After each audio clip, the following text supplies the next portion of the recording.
Hello and welcome welcome back to the channel. दोस्तों उम्मीद करता हूं कि आप सब बढ़िया से होंगे। तो चलिए इस वीडियो में हम बात करेंगे जीएमसी उधमपुर की रिक्रूटमेंट के बारे में।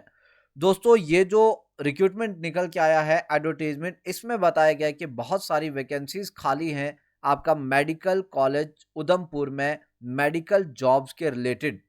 तो अगर आपने भी ट्वेल्थ की है और ट्वेल्थ पास अगर आप साइंस बैकग्राउंड से हैं या आप ग्रेजुएट हैं या आपने पोस्ट ग्रेजुएशन की है, तो आप इन पोस्टों के अगेंस्ट फॉर्म अप्लाई कर सकते हैं। किस तरीके से करना है, सिलेक्शन प्रोसेस क्या होगा, ये सारी की सारी जानकारी दूंगा मैं आगे इस वीडियो में।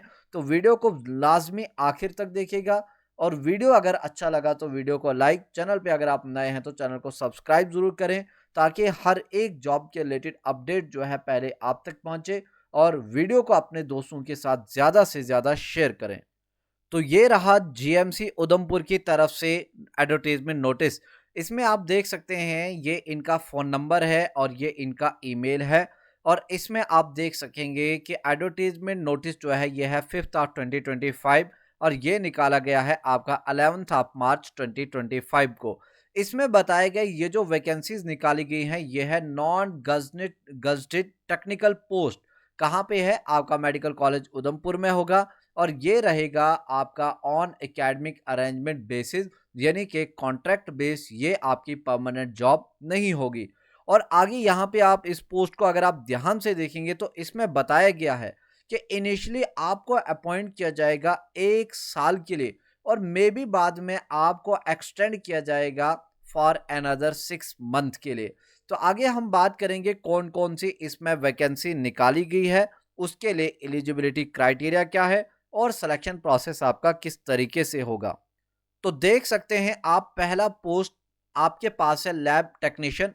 इसमें नंबर ऑफ वैकेंसीज है 14 और इसके लिए आपका क्वालिफिकेशन जो बताया गया, आप होने चाहिए ट्वेल्थ पास +2 होना चाहिए आपका साइंस सब्जेक्ट, या इसके अलावा अबव क्वालिफिकेशन बताया गया कि 2 सालों का डिप्लोमा होना चाहिए आपके पास लेबोरेटरी असिस्टेंट कोर्स का। ये भी नहीं है तो अगर आपके पास having degree in medical laboratory है या टेक्नोलॉजी में है तो आप इस पोस्ट के अगेंस्ट अप्लाई कर सकते हो। सिलेक्शन प्रोसेस क्या रहेगा? लैब टेक्नीशियन की पोस्ट के लिए बताया गया है कि जो भी सिलेक्शन होगी वो होगी purely basis on the marks merit obtain in the screening test में। ये जो मैंने प्रोसेस बताया आपका पहली पोस्ट लैब टेक्नीशियन के लिए, यही प्रोसेस सेम रहेगा बाकी वैकेंसीज के लिए भी। दूसरा जो पोस्ट है वह है आपका टेक्निकल लैब असिस्टेंट। इसमें नंबर ऑफ वैकेंसीज हैं 4 और इसमें भी देख सकते हैं आप +2 होने चाहिए आप विद साइंस। और जो सिलेक्शन होगा वो होगा purely on merit based in किस में स्क्रीनिंग टेस्ट। थर्ड वैकेंसी की बात करें तो थिएटर टेक्नीशियन, इसमें नंबर ऑफ वैकेंसीज है 10 और इसके लिए भी बताया गया +2 होने चाहिए आप साइंस में और सिलेक्शन प्रोसेस सेम रहेगा इसके लिए भी। अगली पोस्ट की बात करें तो थिएटर टेक्निकल असिस्टेंट, इसमें नंबर ऑफ वैकेंसीज 2 और इसके लिए भी आपका +2 होने चाहिए आप +2 होना चाहिए आपका साइंस में और सिलेक्शन प्रोसेस होगी on the basis of screening. अगला पोस्ट है आपके पास technical assistant, number of vacancies है 5 और इसमें भी बताया गया कि ट्वेल्थ प्लस प्लस आपके पास होना चाहिए साइंस। सिलेक्शन प्रोसेस जो है सेम रहेगा इसके लिए भी। Speech therapist, number of vacancies हैं इसमें 2 और इसके लिए बताया गया आपका एजुकेशन क्वालिफिकेशन, आप होने चाहिए ग्रेजुएट और ग्रेजुएशन के साथ साथ 2 सालों का डिप्लोमा या डिग्री होनी चाहिए आपके पास स्पीच थेरेपी कोर्स में और सिलेक्शन प्रोसेस इसके लिए सेम रहेगा। अगली वैकेंसी है आपके पास रेडियोग्राफिक टेक्नीशियन। इसमें नंबर ऑफ वैकेंसीज हैं 10 और इसके लिए बताया गया कि आपके पास डिग्री होनी चाहिए बीएससी की, या अगर ये नहीं है तो 2 सालों का आपके पास डिप्लोमा होना चाहिए एक्सरे टेक्नोलॉजी में। तो अगर एक्सरे टेक्नोलॉजी में अगर किसी के पास डिप्लोमा है, 2 सालों का एक्सपीरियंस है, सॉरी डिप्लोमा है, तो वो इस पोस्ट के अगेंस्ट जो है अप्लाई कर सकता है। सिलेक्शन प्रोसेस क्या रहेगा? सिलेक्शन प्रोसेस सेम जैसे कि ऊपर मैंने पहली पोस्ट के लिए बताया। अगली पोस्ट है आपके पास फिजियोथेरेपिस्ट। इसमें नंबर ऑफ वैकेंसीज है 2 और इसके लिए बताया गया कम से कम आप ग्रेजुएट होने चाहिए और आपके पास 2 सालों का डिप्लोमा होना चाहिए। अगर ये नहीं है तो और करके बताया गया कि आपके पास डिग्री होनी चाहिए किसमें? फिजियोथेरेपी में किसी भी रिकॉग्नाइज्ड इंस्टीट्यूशन से। आपका इसका सिलेक्शन प्रोसेस क्या रहेगा? तो सेम रहेगा जो ऊपर बताया गया बाकी वैकेंसीज के लिए। अगली पोस्ट है आपके पास क्लिनिकल साइकोलॉजिस्ट, और इसमें है एक वैकेंसी, और इसमें बताया गया ग्रेजुएशन होनी चाहिए आपके पास साइकोलॉजी में, और as one of the subject होना चाहिए, या अगर ये नहीं है तो अगर कोई एमएस साइकोलॉजी है तो वो इस पोस्ट के अगेंस्ट अप्लाई कर सकता है। सिलेक्शन किस तरीके से होगा? Same on the basis of merit के ऊपर होगा। अगली पोस्ट है आपके पास फार्मिस्ट। फार्मिस्ट में नंबर ऑफ वैकेंसीज है 6, और इसके लिए बताया गया कि आपके पास डिग्री होनी चाहिए बी फार्मेसी में।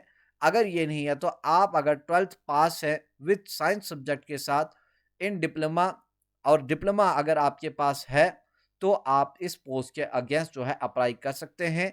सिलेक्शन प्रोसेस क्या रहेगा? सेम रहेगा, बेस्ड ऑन मेरिट देखा जाएगा आपका स्क्रीनिंग टेस्ट में। अगली पोस्ट की बात करें तो वो है आपके पास रेडियोथेरेपी टेक्नीशियन। इसमें number of vacancies 2। Selection process बताया गया कि आपके पास अगर बीएससी की डिग्री है, अगर ये नहीं है तो अगर इसके अबव क्वालिफिकेशन है, 2 सालों का एक्सपीरियंस, 2 सालों का डिप्लोमा डिग्री है आपके रेडिएशन में, तो आप इसको इस पोस्ट के अगेंस्ट अप्लाई कर सकते हैं। सिलेक्शन प्रोसेस बाकी का सेम है। अगला है आपका फिजिक्स। इसके लिए बताया गया कि पोस्ट ग्रेजुएशन होनी चाहिए आपकी फिजिक्स में किसी भी रिकॉग्नाइज्ड इंस्टीट्यूशन से, तो आप इस पोस्ट के अगेंस्ट अप्लाई कर सकते हो, और इसके लिए सिलेक्शन प्रोसेस आपका same as it is. Next है अगला पोस्ट एंथीसिया। तो इसमें नंबर ऑफ वैकेंसीज है आपका 4, और इसके लिए भी है +2 साइंस। अगर आपका है तो आप इस पोस्ट के अगेंस्ट अप्लाई कर सकते हो। अगर +2 साइंस में नहीं है तो अगर आपके पास कोई भी डिप्लोमा है इन लेबोरेटरी असिस्टेंट कोर्स में, तो आप इस पोस्ट के अगेंस्ट अप्लाई कर सकते हो। सिलेक्शन प्रोसेस सेम रहेगा इसका भी। अगला है एनालिसिस का असिस्टेंट। इसके लिए भी बताया गया +2 साइंस में। ये अगर नहीं है तो आपके पास अगर डिप्लोमा है लेबोरेटरी असिस्टेंट में, तो आप इस पोस्ट के अगेंस्ट अप्लाई कर सकते हो, और इसके लिए सिलेक्शन जो होगा वो होगा on the basis of merit.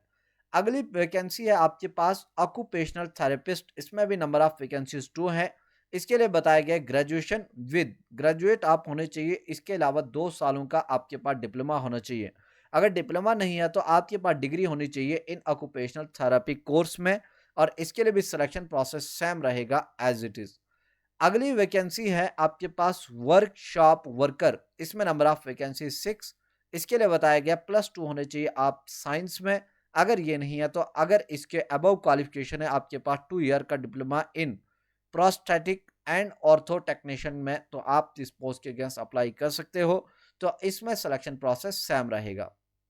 बाकी भी आप देख सकते हैं इसमें नंबर ऑफ वैकेंसीज 2 हैं, सेम प्रोसेस है।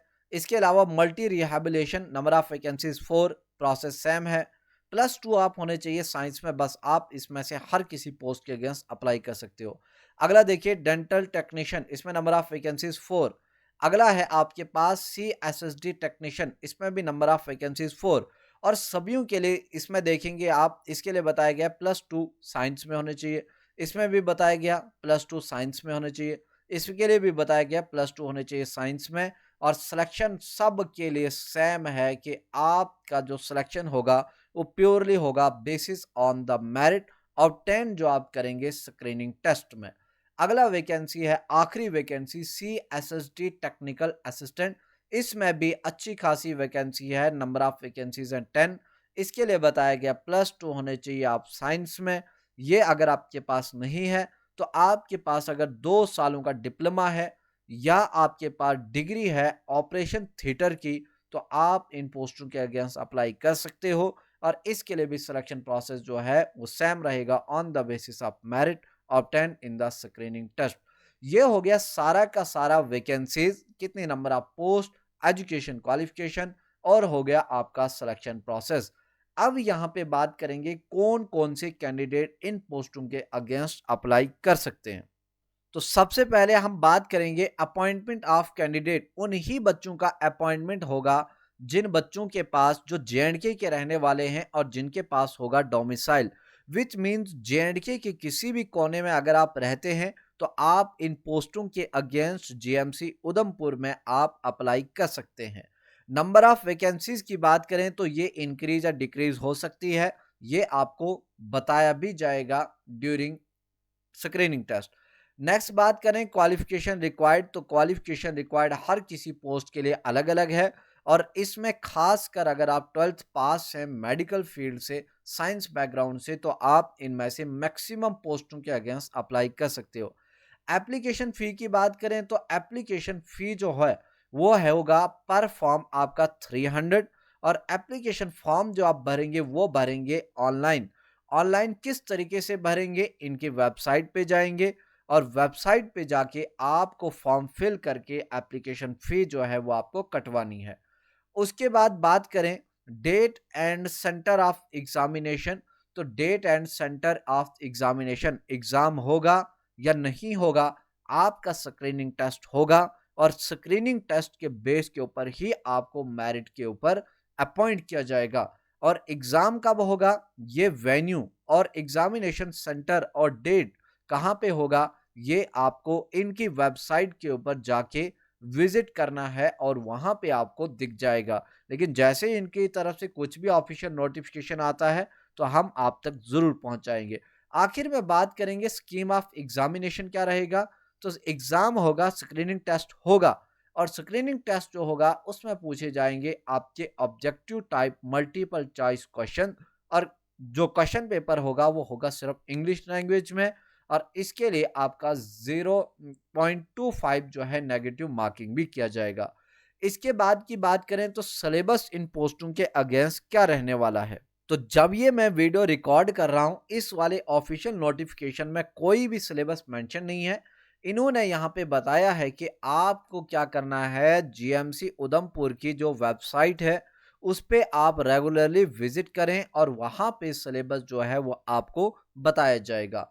ऑनलाइन एप्लीकेशन फिल करने का प्रोसीजर क्या है, तो ये सबको मालूम है, किसी को यहाँ पे जानने की कोई ज़रूरत नहीं है। ऑनलाइन जाएं इनकी वेबसाइट पे और फॉर्म फिल कर दें।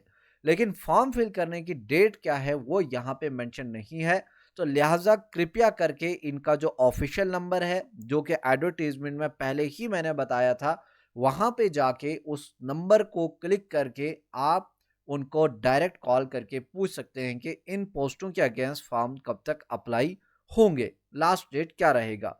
ये रहा आज का इंपॉर्टेंट अपडेट। जनरल इंस्ट्रक्शंस क्या है, पढ़ने की ज़रूरत नहीं है।